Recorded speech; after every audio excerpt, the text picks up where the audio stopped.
Goedenavond allemaal, hier zijn we weer, de 37e of zo aflevering van St. Meg on Air. Vandaag, na uitstel, goede keer, hebben we Cara bij ons uitgenodigd, dus zij gaat sowieso komen babbelen.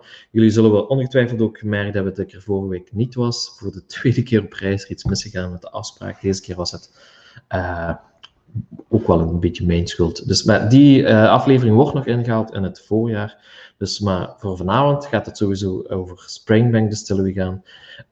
Natuurlijk moet je dan nog iemand van Campbeltown naar hier halen. En het is niemand minder geworden als Cara. Hi Cara. Hello, how are you? I'm fine. Hope you too. Yes, yeah, ready to have a little fun on a Monday night. Yeah, you drink on a Monday night and I'm working on a Monday night, so I only drink Coke. Coke Zero, by the way.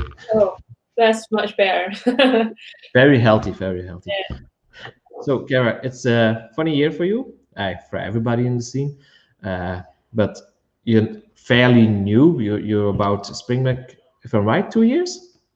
Yeah, so I started back it would be 2 years in March, but I did work for the company. I did summers, I did tours, so I kind of worked the summer prior to starting this full-time job in the sales team. And I actually we do a whiskey school at Springbank. Don't know if you're familiar with it, but it's basically, we give 10 weeks and people get an opportunity to come to the distillery and do everything in the process. And the whole, they'll do that for a week. So they kind of start with malting, so they're in there doing the physical hard labor, gives the guys in the production team a little break from their normal production. And then they go through distilling and bottling. And the Springbank, back when I was in high school, because I went to high school in Campbeltown, they actually gave some of the students some work experience. So I did the whiskey school when I was 17. And it kind of sparked my interest in just the whole process. I thought that was really interesting, and how such a big company was kind of hidden away in the middle of this very small town. So yeah, that was. So one of your friends is entering already, Anthony. Hello, Anthony. I even found a photo of him with you. So. Oh really? Yeah. And Mark is here as well, joining you while sipping some Springbank 17 Madeira. So good choice. Me too. It's new on the Belgian market, and he has it already, so he's one of the first one. And he will definitely tell us about it later on. I'm pretty sure he will say if he likes it or not. So, but you started very young, because you started at high school, but how did you get involved with whiskey? You definitely were interested, because otherwise you wouldn't do it. But did your father had a love for whiskey, or somebody else? You know, just like you're from Campbeltown, you have to like it. My dad doesn't even touch beer or nothing. He doesn't like to drink, so I didn't get it from my father. I kind of went away, and I've always worked in hospitality since I was 13. I've worked in hotels and waitressed. And when I went away to university in Edinburgh, I worked in this really nice fine dining restaurant where it was quite a steep learning curve, but they taught me all about kind of wine production, and they were well known for their wine lists. So I gained a really good education about wine from them, and that kind of got me further interested in just the wine and spirits industry generally. So then I was away in Spain doing my third year of university, and I was looking for something to do when I came back, because I was a skint student and needed some money to buy my beer at the weekends, basically. And I got in contact with a couple of distilleries, because in Scotland there's obviously not many wineries, if any. There's none. So I thought whiskey would be a good introduction, and it would keep that interest going. So I just got in contact with Ranald and had the interview, and then I got a job in the tours team, and that kind of got my foot in the door, because the company as a whole are all about keeping young people here to work and creating as much employment in Campbeltown and keeping the employment in Campbeltown and not outsourcing it anywhere else. We quite often find with kind of maybe sales teams that work for distilleries that are further away, they'll maybe live somewhere more centrally, like Glasgow or Edinburgh. But it's very key to Springbank to keep everyone in Campbeltown, which is really nice because you've got a great sense of what's going on in the distillery day to day. Yeah. And how many people are working at the distillery at this point? So I think there's 95 19. around that point. So that's a lot of people when you just consider how much we actually produce in terms of and from those 19 people, how many of them are originally from Campbeltown? Do you have any idea? A good like 90%. Oh, hi Shelton. How are you? Getting love our eyes. Yeah, that's like, I would say about a high percentage, but 90% are from Campbeltown. Okay. My area. I'm not actually from Campbeltown. I'm from a small island off the west coast of Kintyre. So I went to Campbeltown for high school because it was the closest high school. Okay. So you're not a real Campbeltowner. I'm not accepted in the community. I kid. But I'm very, very close to it, and I now live in Campbeltown. Okay. I would get too many days off work because the ferry never runs in the winter because it's too windy. You said before you're actually a wine fan. After a few years working in the whiskey industry, what's your more favorite? Is it more like I love the wine, or you love the whiskey, or the Belgian beer? I would take all three if that's an option. I think they're both great because they're for different occasions. My probably knowledge and interest is greater in whiskey now. Mm-hmm. Because and I'm sure if I was from Spain, it would probably be in wine. Because I think the great thing about whiskey is that there's such a big history behind it, and there's like I'm sure there is in wine as well, but I know that the history from the Scottish side and gives you a good sense of pride, and especially when you go and travel to different countries and meet with the customers. I think they're quite excited to hear about, going to the Cayley dancing, and just like all these traditionally Scottish things that are so associated and integrated into the whiskey industry as well. The bagpipes, which should never be played inside. You're not a big fan. I like them when they're outside, but I think, and I've been subjected to them being inside a few times, and it was too much. Anthony is saying, Gunther, perhaps tell her about the most famous of all Belgian beers, the Cara Pils. And cheerful, the Cara Pils, I hear. Yeah, it's one of the best beers we'll ever drink, and it's very cheap as well. It's very what, sorry? Cheap, yeah. Cheap. Yeah. And Manos is saying, coming to Rambling near you soon. Rambling? Is that a place? Or I'm just rambling? I presume he's coming to... Please tell us more about it, Mano, because we have no idea what you mean. Well, rambling is kind of, I don't know if this is a Scottish word, but it's when you're just going on and on and on. Your best friend is telling something about you, cheap and cheerful. Shelton, behave. No, it was my first tasting tour in Belgium last year, and I was having dinner with Renz, who works for the Nectar, and he was telling me about this beer called Cara Pils. And he was like, oh, it's quite a cheap brand, but they tried to rebrand it and make it a higher class brand. And everyone was fighting, no, we want to keep it as Cara Pils. We don't want it to change. And then he was like, oh, it's like a cheap and cheerful beer. And I was like, oh, just like me, cheap and cheerful. You said it yourself. Okay, then it's fine. He was shocked that I said that. And then I said it at the tasting, and he was just in fits of laughter. Last year, I got a picture of you the day before Sits, and it was a really funny picture.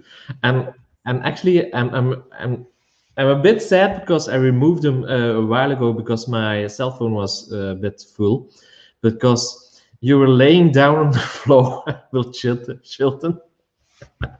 No, you weren't drunk, but it was because of Claire Tash. Claire Tash did a tasting at our place, and and I posted a picture and I sent it to Chilton, and she was lying down, and then like Chilton, I'm pretty drunk, blah blah, and then afterwards I got a picture of you, and I was like, who the hell did he get so nuts to do that? And then I was, oh, it's Cara from Springbank, and I was, okay. Okay. I was just for a joke, and I've done that before. I did that like the second week I started work in this sales job for Springbank. I think it was like the malts festival. So everyone's having fun and drinking in the courtyard, and it's kind of getting to the end of the second day, and we're trying to get a group pic. And I thought it would be funny to lie on the floor as if I was really drunk. And then my mum saw the picture on Facebook, and I got all hell because she thought that you've just started that job, you're going to lose that job. But thankfully, everyone knew that I was just joking and I wasn't actually lying down drunk. Did you live at home at that point? Did you still live with them? No, she just is a Facebook warrior. Okay, so it was like, you don't come back at home. Yeah. No, I don't know. I managed to escape. But Talking about some festivals and stuff, a few weeks ago we did Spirits in the Box, Paradise at Home edition. It was a special one, of course, because it was the first one ever online. Did you enjoy yourself?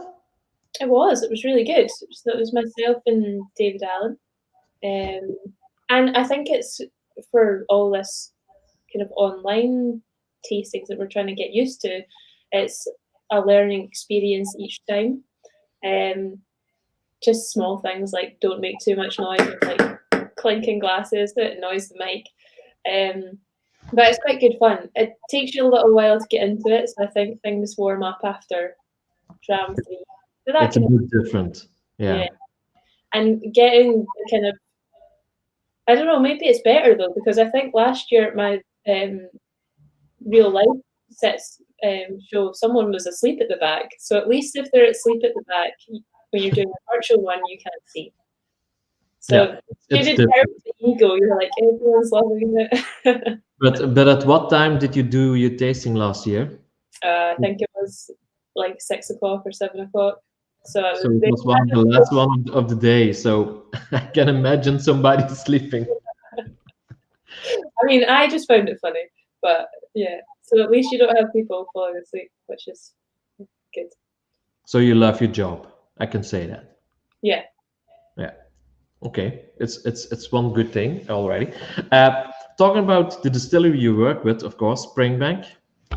The 3-in-1. Everybody knows it. Most people already know it. Is it easy for you to work at a distillery who produces 3 different kinds of single malts, and they are not the same, and you can't even tell about them like it's all the same because it's completely different? Yeah, I think it definitely does cause some confusion within just the regular customer. Obviously, people who are diehard Springbank fans know what the difference is because they've been to a couple tastings and heard us natter on about it for ages. But I really like the difference. I mean, tonight I've set out 3 whiskies for me just to enjoy while we have a chat. But it's, none of them are the same, and they all have that different character. So I personally enjoy it because it means you don't have to stray too far to go and try something a bit different. Mm-hmm. But is it easy to talk about it? When, for example, if somebody doesn't know Springbank at all, the distillery, and you start talking about Spring Distillery, and at one point you start talking about Hazelburn or Longrow, I can imagine somebody is looking at you like, huh? I think the most difficult part is that, like, the labeling. Because say you went to like another brand and they'd have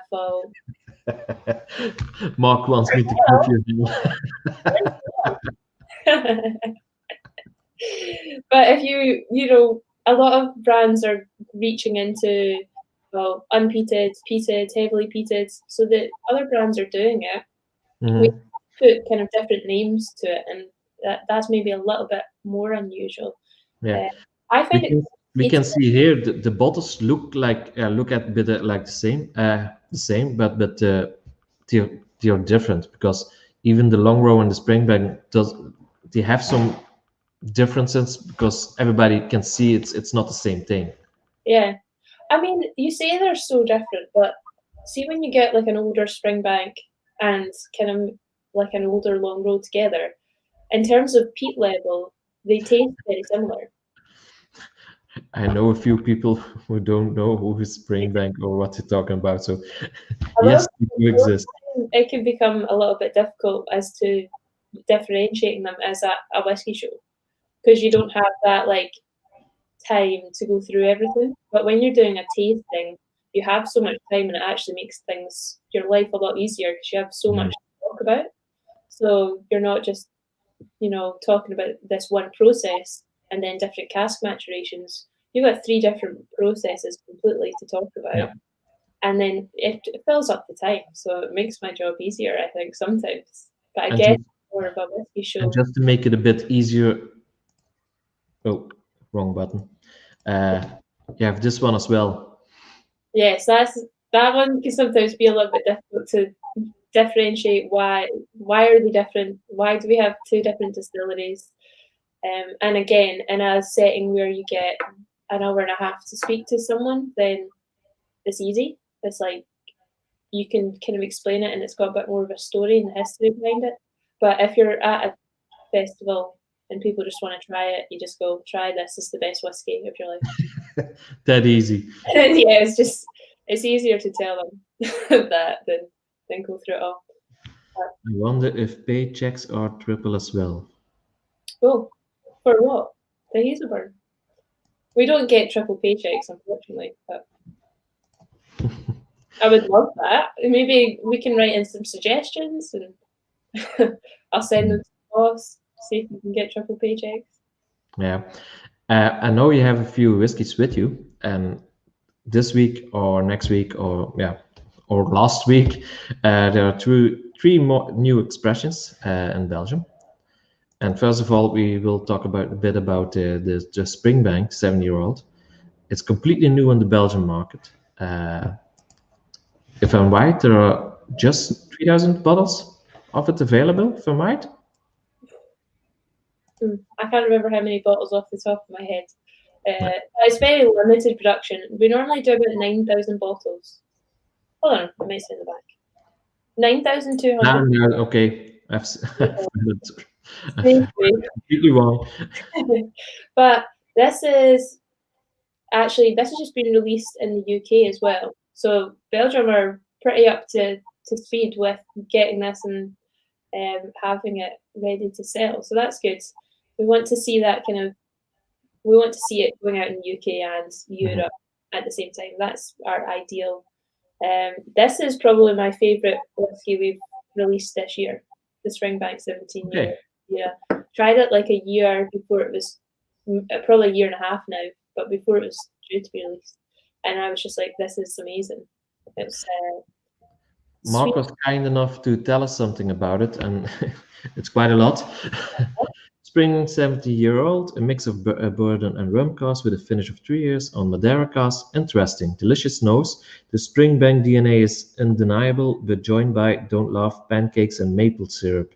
This is continued on the palate with an added salty note. The finish is long, sweet and smoky, and even a tad candy-like. Love it. Perfect said, Mark. Yep. Couldn't have said it better. You get a free bottle from Cara. No. I see someone's asked when it'll be ready and when it'll be in the USA. And we'll hopefully be there early 21, if not there just before Christmas. Okay. By the way, Greg, welcome in Belgium. I have no idea. What time is it in the USA? Just being curious. Is he still awake at the middle in the night? Or he's just woken up. Mano saying, thanks, Mark. Don't know if I want a whiskey now or if I'm just hungry. I'll do that. And there's your girlfriend, Green. Hello, Cara. Another mountain cow from Green. I know. And I, mouthy cow nominate. I was added into the mouthy cows. yeah. Almost 12 p.m. Okay, so it's not that far off from here. You're talking about, and you just said it, you're a mountain cow. For the few people who don't know what's a mountain cow, just tell us something about it. You know, I've never met with the mouthy cows, so this is very disappointing. But as I believe it is a only women whiskey group in Belgium, because apparently there's a lot of whiskey groups in Belgium that are only men. So I think they uprise and they create the mouthy cows. Yeah. I've met maybe 3 or 4 people from the mouthy cows. So. I think you've met a few more, but don't even know it, because I noticed last week there are a lot of mounty cows in Belgium, in the Flemish part, by the way. And even in the Scottish part, because Juliet, for example, is a mounty cow as well. So I see they're hiding in plain sight. yeah, you don't have a secret handshake, or Green didn't learn that. I've not been told the secret handshake, which you know I'd love to. Yeah. Working in an industry where a lot of men are working in, and it's a quite heavy scene. Just am I right? It's not a normal scene for a woman to work in, because there are a lot of people, and I don't mean your colleagues. I mostly mean the visitors on fairs and stuff.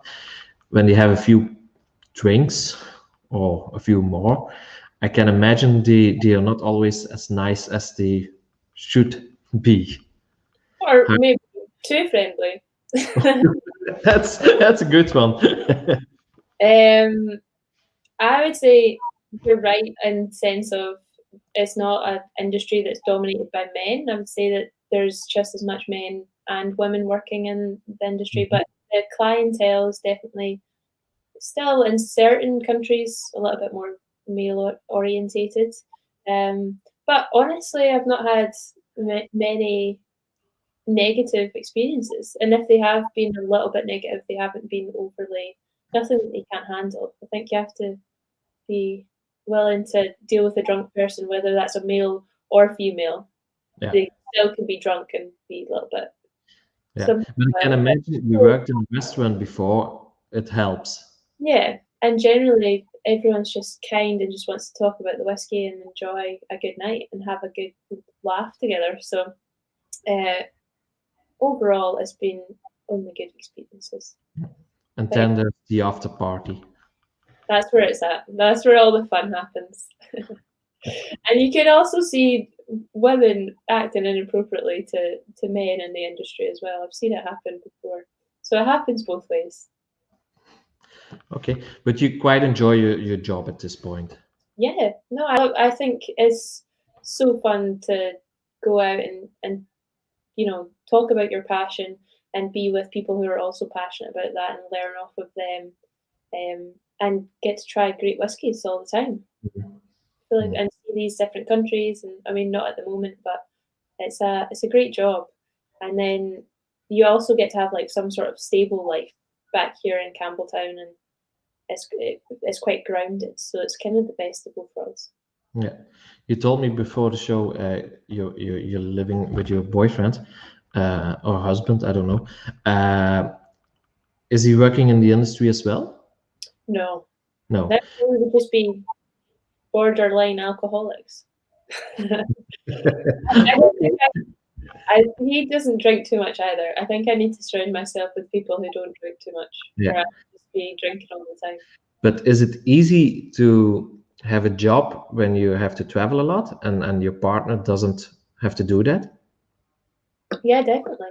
I think it can be quite difficult when you're away for a long time, but the nature of the industry is that it's maybe a 3-month stint where you are away a lot.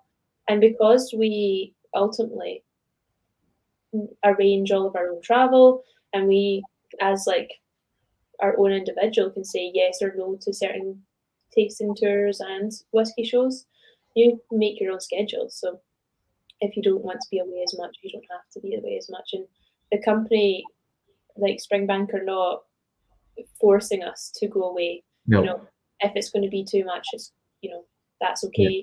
You can arrange it for another time. They're not pushing you, so it's good. You get a good balance, but it can be hectic. Everything is balanced, so that's okay. So let's talk about the second whiskey. It's also a new one. It's the Alaska cask matured from Hazelburn, 20-year-old. If I'm right, this is coming out the next few weeks as well. Have you tried it? Absolutely, yeah. Can you tell us something about it? This is a sherry bomb. This is like your cured meats and just like raisins, figs, sherry bomb characters. It's also got the light fruitiness that Hazelburn generally has. But my favourite thing about Hazelburn is that on paper, you would think it's kind of more of that Speyside style, very light, sweet. But Hazelburn, I don't know whether it's because it's done in our stills or whatever, it's got this really robust character to it, and that oily feel that you get in Springbank, Hazelburn and Longrow. So it's a really kind of viscous, thick, chewy whiskey, which is, I think it's quite nice because it adds something, like another layer just to the flavour. It's like the feel as well. This one's a really nice difference from like the Hazelburn 10, which is generally just bourbon matured. So it gives like Hazelburn fans a chance to kind of see something different. And as Hazelburn as a brand gets older, so it was only first distilled in 1997, but as it gets older and we get more stock, then we'll start to see some more interesting things from Hazelburn as well. Mano is leaving us. Oh, goodbye. It isn't us, it's himself, it's wife, I presume. He has to stop looking at us and start working. Yeah. Third one we will be talking. It's also a new one. It's the Longrow 21 years old edition 2020, of course. Is it different from the last one?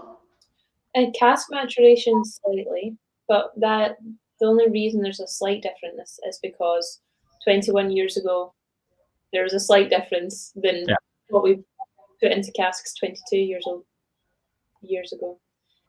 But this year's 21-year-old is 95% matured in sherry casks and 5% bourbon. So it's like a couple of casks of bourbon. So. Mark is doing a good job, by the way, because here's the next one. Hazelburn 13-year-old Oloroso dry sherry. Green grapes, leather and cigarette tobacco, little salty note around dried green grapes and nuts. I have no idea what it is. Powerful on the palate with a lovely mix of sweet and sour grapefruit and dark sugar. Drying tannins, rosemary, thyme. Great finish with a surprising note of cold coffee at the death. Mark, can you tell me what green gauges are? I have no idea. Do you know it? Green what, sorry? Yeah, if I pronounce it correctly, it's green gauges. Dried green gauges. Do you think he means grapes? Oh, okay, autocorrect. Possibly, unless the green gauges is his new thing. And then he's very quick at this point. Longrow 21-year-old, lovely nose and quince, Turkish delight, grapefruit and pecan nuts wrapped in a smoky jacket, nicely sweet, soft smoke on the palate, sweet again, but also mineral like pebbles on the beach, green garden herbs, applesauce with smoke, grand finish is surprisingly long, smoky and sweet, top dram. He has them all. I think we actually got okay. maple syrup and bacon for that. We got like the pancakes, maple syrup and bacon for the So green gauges are plums. Plums, okay. I'm happy I'm not the only one who didn't know what it was. Thank you, Cara. I'm here to help. Okay, so obviously Mark is a big fan of the three new one. All around. Someone on the inside managing to get all these bottlings. Yeah. Can Mark, it be quite difficult to get? if you know Mark, he probably will get them from somebody nearby. Yeah. To be fair, these are tasting notes I wrote during the session with Cara during spirits in the box. Okay. So I've already came up with them. I don't actually like go over tasting notes too much, because I always think, even when we do it to obviously taste the product before it goes out, we have to kind of write our tasting notes up. And even during that session, you can get such wide variety of what everyone is tasting, and obviously tasting notes is so subjective. So I just let the people decide if they enjoy it or not. Yeah, but I always think it's great, and for example, Mark, when he's writing some notes, I can't help it. I'm not too good with words, for example, so to write something like this, because even the writing is very good, because he writes it like a poem. Yeah, I know, and it's a skill in its own. It's difficult. I think it's great when you can. Yeah, Yeah. we always come up with the same notes. I think that's the main issue.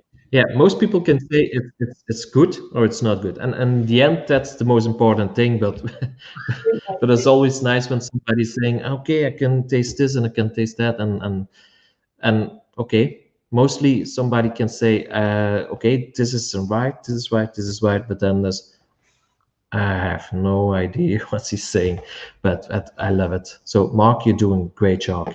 Yeah. You're making me blush. Yeah. Cara, what's your favorite whiskey of all? Not only Campbeltown based, or just when you have to choose one whiskey you can enjoy with somebody? Hold on. It's going to be one of mine, because it's the whiskey that I drink the most of. I think it's, Okay. and there's so much variety in our own stuff. But I do straight otherwise. But I think this one. This is the Kilkerran 8-year-old. Mm-hmm. It's from a few years ago. So I think if you remember last year, it was a recharged sherry. Yeah. So really dirty, smoky, lovely, oily, robust whiskey, and it was amazing. But this is all of those things, but it's not got the sherry, it's got the bourbon notes to it. So it's still kind of got like that robust sherry. What am I trying to say? Like this robust kind of oily flavour to it. Mm-hmm. It just really speaks to the spirit of Kilkerran. I love it. We're clearing off our mantelpiece in the Cadned's tasting room downstairs for our Kilkerran tasting for our virtual whiskey show. And we managed to find some open bottles of this. I tried a little bit, and then by chance I was in the next day in the shop, and I was getting my mum some discount whiskey. Be good to her. And I just spotted like two bottles of the 8-year-old on the shelf, and I said to the manager of the shop, Lewis, what 8-year-old is that? Because there's nothing on the tubes to say, oh, this is from 2016, 2017, 2018. Mm-hmm. So you just have to know by the ABV, which could be quite difficult, but if you're really into it, you will know. And you can also tell by the colour, this is a bourbon, whereas the sherry is very dark and red. And he told me it was this one here, and I said, I'll buy a bottle. I'm just taking this home. So, and it was Scotland based. Sorry? It was a store in Scotland, or you have to ship it from abroad? Oh no, this was in the Cadney shop in Campbeltown. Oh, okay. It sold out for maybe 2 years, and then just the day after I tried it, I went into the shop and Lewis had managed to find 2 bottles out of nowhere. So I bought one, and then my colleague Nicole bought another. It was all taken by us. when you work for the distillery, you have to be a fan as well. Exactly. Yeah. What's Hmm. the point? We drink so much of the whiskey to try it and make sure we are happy with the products that are going out. There's no point in not enjoying it because your life would be hell. Especially when you go to tastings and you have to drink the products, or you don't have to, but you're drinking the products along with the customer. If you don't enjoy it, it's hard to fake it, I think. Yeah. When you mentioned before you love your wine as well. Is it true? Because I have always that feeling. I have a good friend of mine is a wine merchant, and when he talks about wine, and I have no idea what he's talking about, and if I talk about whiskey, he has no idea what I am talking about. But mostly, I like it when somebody's telling me stuff from, for example, wine, and I have no idea what it is because I can just enjoy it and sip it and tell, okay, this is nice, and don't think about anything else like this is this distillery and I have these smelling of these notes or this. It's just enjoying the wine because I'm not into wine as in I am into whiskey. Yeah. Do you have the same? I would say like wine is it's really difficult to like get into everything, I think, because you have not only you kind of have to think of the weather each year for each winery. So it's like, oh, back in 2018, what was the weather like in the south of France, or was that different? And that comes into all the like higher end stuff as well. Whereas with whiskey, it's kind of a little bit more steady. If you know the distillery, you know the spirit, and if Yeah. you know they have good cask selection, then it's quite a steady. I know I'm going to like that, or I know it's going to be like top quality. But yeah, Mm. but then I buy the same bottle of wine from Tesco's all the time because I love it. So it's So this is a good one. Okay. yeah. Well, if it's not broke, don't fix it. So I enjoy No. that. Yeah. You handle it quite differently. Yeah. Hmm. Hmm. When you see yourself within 10 years, are you still working in the whiskey industry? I think so. Yeah, I don't know what like I'll be doing, but I think I'll be in the whiskey industry in some capacity. Yeah. And still working for Springbank? I've said this a lot. I don't think I would work for like any other company. Yeah. Not in a sales job position, I don't think. But then I've just cut off all job offers. Do you want to do something else someday? Yeah, I think like this area of the sales position, you have like it's quite busy and it's quite a hectic thing sometimes for like having a family and Hmm. kind of having that balance. It can sometimes be difficult. So as obviously as I get a little bit older, then I'll maybe look into something more that's maybe in sales, but also a bit more back behind the scenes. You don't have Yeah. to do as much, but But you'll still miss the days. But um, I think it's difficult to kind of do that. And if you were away for three months and you had a family, it would be difficult. yeah, yeah. When you look back at last year, what's your favorite memory? Moving back to Campbeltown or being out on the road traveling. Well, from doing all the whiskey shows and stuff last year, it probably would be Spirits in the Sky, like the after party. It's just the best night. It Yeah. really is. Party. Okay. The best weekend. We had such good fun. So Yeah. I would say And that's probably a highlight. so you ended up with a highlight because in March it all closed down. It's not been amazing since then. Although I took because we were closed for 5 months, we didn't work and we were all furloughed. So even though I'm working from home now and I could have continued to work from home during the kind of lockdown stage, all of our staff were furloughed. So I took that as I'm never going to have 5 months off of work again. Um, Shelton agrees. But Of course it does. yeah, but I'm never going to have 5 months off work again, being fully paid because Springbank actually topped up and paid the extra 20% that the government went paying on furlough. So we were getting full pay, and it was really sunny weather in Campbeltown, and you wouldn't get a time like that again. So I kind of took it as a good thing, and a bit of a blessing to enjoy that time. So it gives you like a great kind of sense of connection to a company when they really look after you when everything else is falling down around you. So they treat you like family. yeah, exactly. So it is like a big family. I think we're all very sad this year that we can't have our normal Christmas year party.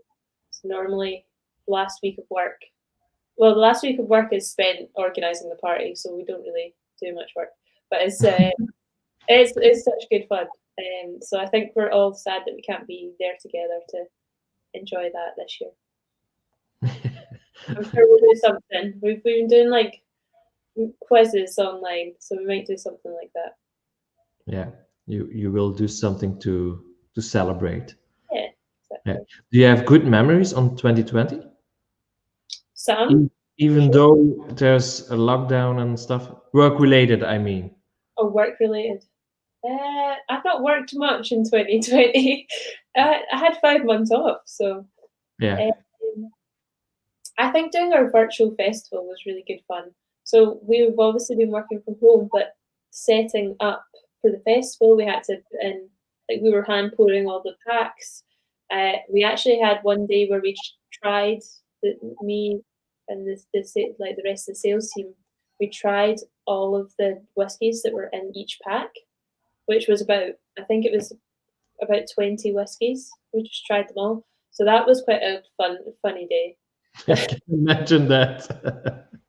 So that was good. But even just setting up, and we were all hand packing and parceling up the packages. So we're all in doing it together. And even though it's not our normal job, it was really nice to actually get to see people again. So that was a bit of a highlight, and just being all there together and just having a bit of fun and nonsense. Enjoy the little things. Yeah, exactly. So, yeah, I think everybody has learned to enjoy and relax about some stuff, because everybody's complaining about work, but now when you weren't able to do your job for a few months and you can start back, it's like, I miss this. Yeah, definitely. I think everyone's found it challenging some way, and everyone's finding it difficult in different ways. I found it difficult not to work at first for the first few months, and I was itching to do something more. But then I just started walking all the time. I was doing like 100,000 steps a day. When everything started, everybody was afraid of what now, what will we do, and it will all collapse. But now, half a year later, everybody's doing an online festival, for example, or a tasting, or like this, and everybody is used to it. It's the new normal. Yeah, it's funny how quick we can all adapt. But as soon as we can all go out and see each other again, we'll adapt the other way back to. Do you think there will be a difference? Because there are a lot of online shows at this point doing tastings. For example, you can do a tasting in Belgium, and the day after you can do a tasting in Sweden or Asian. Will that be part of your job from now on, or do you think this will go away when everything is back to traveling? Yeah, I think it's, especially being Campbeltown, where it's an extra 3 hours travel regardless, there and back of wherever you're going. It's definitely easier for us to go and do a tasting tour if it's going to be virtual.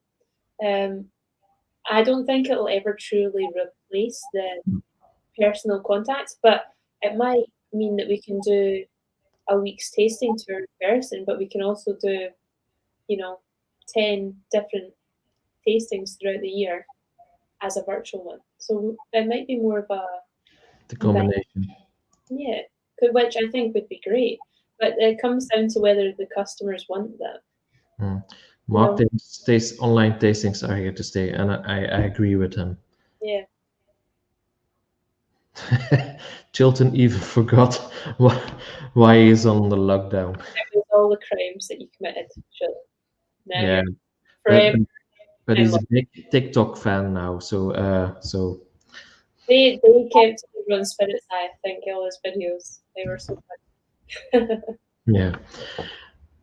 Cara, if you have to choose whatever you want, doing your job or going on a travel or whatever, what would you choose at this point? To have gone to Spirits in the Sky. Yes, you mean it?